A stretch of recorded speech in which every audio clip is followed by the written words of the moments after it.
Car l'un des buts fixés par le Christ aux Mormons, c'est l'évangélisation du monde. C'est la mission des jeunes fidèles. Ils seraient près de 60 000 à parcourir la planète. On les retrouve en Asie, en Afrique, en Amérique du Sud et même en France.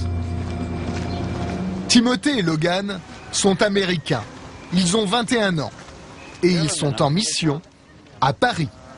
Ils sont ici pour convertir les Français. Toujours par deux, ils parcourent les rues de la capitale. Sourire aux lèvres, coupe de cheveux impeccable, chemise blanche et cravate, c'est l'uniforme obligatoire des missionnaires. En tant que missionnaire, on veut pas que les gens nous voient en t-shirt et jeans si on parle du Christ. On veut que les gens nous prennent au sérieux. Bonjour monsieur, excusez-nous juste un instant. Désolé, j'ai pas le temps. Ok, bon, merci quand même. Au revoir. Oui? Oui, bonjour madame. Désolé de vous déranger, Oui. mais en fait, je suis un missionnaire pour l'église de Jésus-Christ. Ah oui, non mais vous êtes gentil, ça ne m'intéresse pas, merci. C'est vrai, ok, bah merci quand même. Au revoir. Pour vous, avez-vous jamais posé la question quel est le but de la vie? 6 jours sur 7, du matin au soir, ils essaient de convaincre les Français. C'est en fait l'église de Jésus-Christ des 5 derniers jours. Ils ont accepté de consacrer 2 ans de leur vie pour cette mission sans rentrer chez eux. Je prendrai un sandwich poulet, s'il vous plaît. Et plus étonnant encore, ce sont eux-mêmes qui financent ce séjour. Ils ont économisé près de 7 000 € pour ce voyage en France. Un pays réputé difficile à convertir pour les Mormons. Je pense qu'on peut attendre longtemps le prophète. Je suis pas sûr qu'il arrive un jour. Bah, je crois qu'il est déjà arrivé. Je crois que le prophète a été appelé et qu'il y a un prophète vivant sur terre aujourd'hui. Nous croyons aussi que nous avons 12 apôtres de nouveau. Les nouveaux apôtres. 12 apôtres, oui, de nouveau. On pourrait repasser, peut-être discuter un peu de plus une autre fois. Ah non, mais moi je suis content d'avoir eu votre point de vue, mais je pense pas. Je pense qu'on va en rester là. Hein. Okay. Est-ce qu'on vous avait prévenu que la France pouvait être difficile? Oui, beaucoup des personnes m'ont dit que la France c'est un pays que vous n'allez pas avoir des baptêmes, vous n'allez pas avoir des croyants ici. Vous allez manger bien, mais c'est tout quoi. En 2 ans, Timothée et Logan n'ont réussi à convaincre que 13 Français. Mais les Mormons ne se contentent pas de convertir les vivants.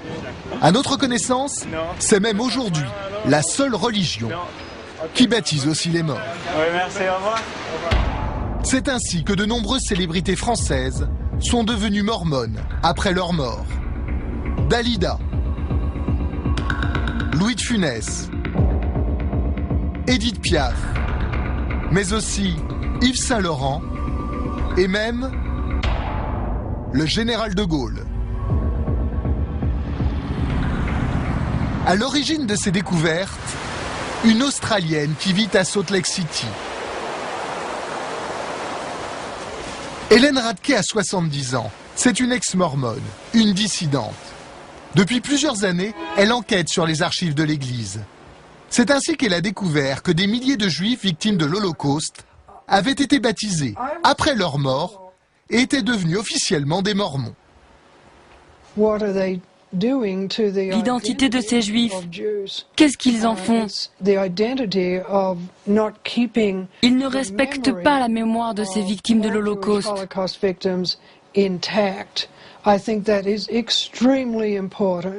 Je pense que c'est extrêmement important de ne changer en aucune manière l'identité de ces gens. La raison pour laquelle ils sont morts. Il est important de garder en mémoire qui ils étaient quand ils sont morts. À l'origine de cette pratique, un rite mormon, le baptême des morts. Dans ce film réalisé par l'Église, on explique que les familles peuvent être réunies après la mort au paradis. Mais à une seule condition, que chaque membre de la famille soit mormon. Alors, pour tous les ancêtres décédés qui n'ont jamais été mormons de leur vivant, il y a une solution, les baptiser post-mortem. Et cela se passe au secret, à l'intérieur des temples, dans ces grands bassins. La personne prend l'identité de son ancêtre pendant quelques minutes, le temps d'être immergée entièrement sous l'eau. Quand elle ressort, son aïeul est devenu mormon. Le problème, c'est que certains mormons ne se contentent pas de baptiser leurs ancêtres, et c'est ainsi que de nombreuses personnalités sont devenues mormones, sans l'avoir souhaité et à l'insu de leur famille. Ça, c'est une copie de l'enregistrement du baptême du fils aîné d'un des acteurs les plus connus en France, Gérard Depardieu. C'était son fils. Guillaume Depardieu, comme le prouve ce document officiel, aurait été baptisé le 16 février dernier dans un temple à Lima, au Pérou. Et le même mois, dans un temple en Arizona, c'est Thierry Gilardi qui à son tour devenait mormon.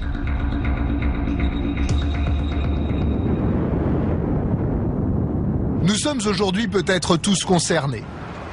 Au cœur de Salt Lake City, la Family History Library, le plus grand centre de généalogie au monde. Il appartient aux Mormons. À l'intérieur, des passionnés de toutes les nationalités viennent ici retrouver leurs ancêtres afin d'établir leur arbre généalogique. Car depuis les années 40, les Mormons rassemblent les fiches d'état civil de toutes les personnes dans le monde. Thomas McGill s'occupe de la partie internationale de ces archives. Ça, c'est la section des microfilms. C'est là que se fait le vrai travail. Couloir après couloir. D'habitude, il y a plein de gens ici, mais là, il est tard. Il y a des millions de microfilms rangés ici. C'est le département international. Dans ces tiroirs, des milliers de petites boîtes qui contiennent des rouleaux de films sur lesquels ont été photographiées les dates de naissance et de décès figurant sur les registres d'état civil du monde entier. Ça vient du canton de Genève en Suisse. Ce sont les registres de l'église calviniste de Genève, datés de 1542 à 1700. Pour réaliser ces photos, les Mormons ont envoyé des archivistes dans plus d'une centaine de pays. C'est un travail énorme. Ça nous a pris 80 ans pour pouvoir filmer tout ça. Et je pense qu'on a encore 80 ans de travail. Et tout cela a été fait avec l'aval des pays concernés, comme la France par exemple. Car depuis 1960, l'administration française autorise officiellement l'église mormone à copier tous ses états civils. Et c'est comme ça qu'on peut retrouver à Salt Lake City l'acte de décès d'un certain Julien Castebois, mort en 1874, dans la petite commune de Gatémaux, dans la Manche. Mais les autorités françaises savent-elles vraiment pourquoi les Mormons font ce travail d'archivage? Le baptême des morts est un sujet très sensible pour les Mormons. Notre guide ne souhaite pas s'exprimer officiellement sur ce thème. Nous laissons la caméra tourner. Ça, c'est le point le plus sensible de notre travail. C'est la raison pour laquelle de nombreux centres d'archives ne veulent pas travailler avec nous. Car ils pensent que nous faisons quelque chose de bizarre. Nous baptisons les morts. Mais de quoi vous parlez? Si on fait passer ce type de message comme ça sur la télévision française, on va avoir des problèmes. En plus, nous sommes une église dans un pays aussi laïque que la France. Imaginez si le public l'apprend. C'est le conseil général qui gère tout. Et si le conseil général... Pourquoi vous faites ça? Non, le conseil général, ils n'ont aucune idée. Ils n'ont aucune idée. Aujourd'hui, en France, les Mormons continuent donc de collecter les fiches d'état civil. Faut-il s'en inquiéter? Pour répondre à cette question, l'Église nous envoie l'un de ses plus hauts responsables, Charles Didier. Il est belge, il parle français, et pour lui, l'objectif de l'Église est très clair. Il y a 6 milliards d'habitants sur la Terre. Vous avez beau avoir 55 000 missionnaires, vous n'arriverez jamais, disons, à toucher 6 milliards d'habitants. Tout à fait d'accord.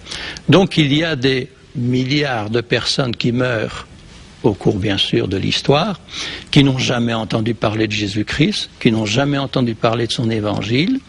Nous croyons qu'il faut leur donner cette occasion, si vous voulez, de recevoir cette alliance qu'ils n'ont jamais pu recevoir de leur vivant. Et c'est ce qui explique, on baptise ceux qui sont décédés, on leur donne cette occasion. Donc en fait, ça veut dire que, en plus de vous sentir responsable et d'avoir ce besoin d'aider des vivants, on aide les morts. Pourquoi pas?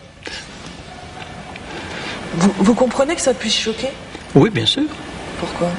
Mais parce que toute doctrine religieuse choque à première vue. Croire en la résurrection, c'est pas facile, non?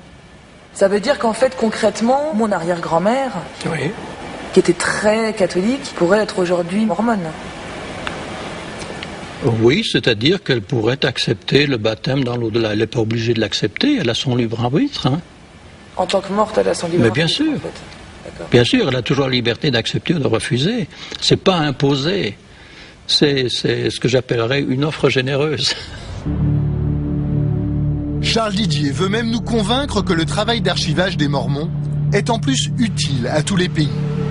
Pour cela, il nous emmène à 1 heure de route de Salt Lake City, dans les montagnes. Les Mormons ne se contentent pas de collecter les fiches d'état civil. Ils les protègent pour l'éternité dans ces tunnels creusés à même la roche. Ils sont prévus pour résister à toutes les catastrophes naturelles et même aux explosions atomiques. Un endroit tenu secret et gardé jour et nuit.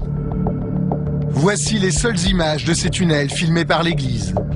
Un immense coffre-fort où les archives sont conservées à un niveau de température et d'humidité constant. Un investissement énorme qui donne aujourd'hui un étonnant pouvoir aux Mormons. C'est un trésor unique parce que, des archives sont détruites, incendie, destruction par la guerre, etc. Et des États viennent nous demander, si cela a été filmé, est-ce que nous pourrions reconstituer notre patrimoine, parce que c'est un patrimoine. Du coup, ça veut dire que les États, finalement, sont dépendants de l'Église. Oui, s'ils n'ont pas pris soin, disons, de leurs propres archives, nous leur faisons un cadeau inespéré dans certaines circonstances en leur disant « nous avons fait un travail, nous vous l'offrons ». Mais je veux dire, si eux n'ont plus rien, et que vous êtes les seuls à... Nous sommes les seuls à pouvoir les aider. Si les Mormons prennent autant de précautions pour protéger leurs archives, c'est qu'ils se préparent au pire. Ils pensent que le retour du Christ sur Terre est pour bientôt et que, selon la Bible, ce retour sera précédé d'un combat terrible entre le bien et le mal, l'Apocalypse.